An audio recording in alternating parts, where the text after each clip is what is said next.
एक छोटे से गांव में रामू नाम का एक गरीब लड़का रहता था। रामू बहुत मेहनती था, लेकिन उसके घर की हालत अच्छी नहीं थी। उसके पिता नहीं थे और उसकी माँ बीमार रहती थी।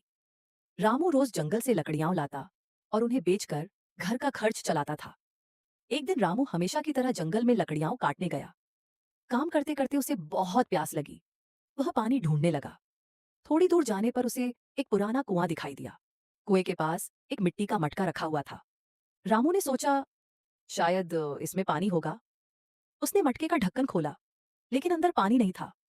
जैसे ही वह मटका वापस रखने लगा, अचानक मटके के अंदर से एक आवाज आई, रामू, अगर तुम कुछ मांगोगे तो मैं तुम्हारी इच्छा पूरी कर सकता हूँ। रामू यह सुनकर घबरा गया। उसने इधर उधर देखा, लेकिन वहां कोई नहीं था। आवाज फिर आई, डरो मत, मैं एक जादुई मटका हूं। जो भी मुझसे सच्चे दिल से कुछ मांगता है, मैं उसे दे देता हूं। रामू को विश्वास नहीं हुआ। उसने सोचा, अगर यह सच है तो मैं अपनी माँ के लिए खाना मांगता हूँ। रामू ने कहा, हे जादुई मटके, मुझे थोड़ा खाना दे दो ताकि मेरी माँ भूखी न रहे। इतना कहते ही मटके के अंदर से गरम गरम रोटियां और सब्जी निकल आईं। रामू बहुत खुश हुआ। वह खाना लेकर घर गया और अपनी माँ को खिलाया। अब रामू रोज उस मटके के पास जाता और अपनी जरूरत की चीजें मांगता। धीरे धीरे उसकी जिंदगी बेहतर होने लगी। एक दिन गांव के लालची सेठ को इस जादुई मटके के बारे में पता चल गया। सेठ रात को चुपके से जंगल में गया और मटका उठा लिया। सेठ ने कहा, जादुई मटके, मुझे बहुत सारा सोना और हीरे दे दो। मटका बोला, ठीक है, लेकिन याद रखना, लालच अच्छा नहीं होता।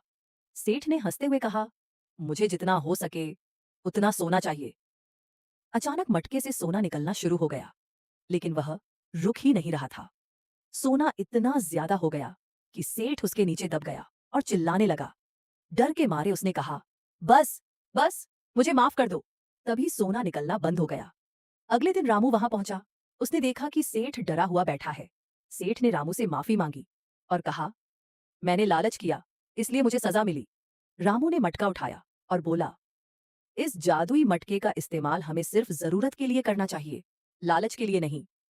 उस दिन के बाद रामू ने मटके से सिर्फ उतना ही मांगा जितना जरूरी था। धीरे धीरे वह और उसकी माँ खुशहाल जीवन जीने लगे।